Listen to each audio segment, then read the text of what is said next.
zone irafise agakaye kayo kitwa iyo zone nyene gafise kashe ya zone rero birantangaje kumva yuko hariho abategetsi bamwe bariko baraburabuza abantu kuronka ubutabo ariko noca ndavyita ko ri bwabube gito kuko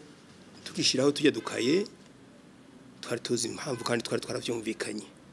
ariko rero hariho amazone nk'abiri twumvise yuko ubwo bukaye bwagabanutse hanyuma rero bugabanutse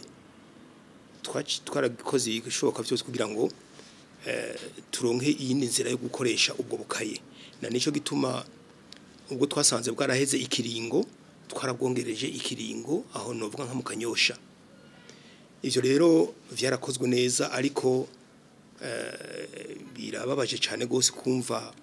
umuntu ajeje intwaro ariwe muvyeyi wa commune ariwe muvyeyi wa quartier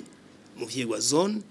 bakaba ariko barakora uko bishakiye nkuko ivyo rero ko mudukebuye tuhavyumvise reka natwe rero tugiye kubakoresha inama kugira ngo tubabwire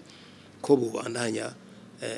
batunganiriza abene gihugu bajejwe agakaye k'urugo kuva tukigatanga kugiza nuno munsi twagashize ku bihumbi 3 ayo mafaranga twaratahuye yuko ayo mafaranga ntavuna kumwe n'igihugu na nico gituma nubu ndashimise ndabivuze umuntu azokwaka amahera arengeye ibihumbi 3 azoba ari gisuma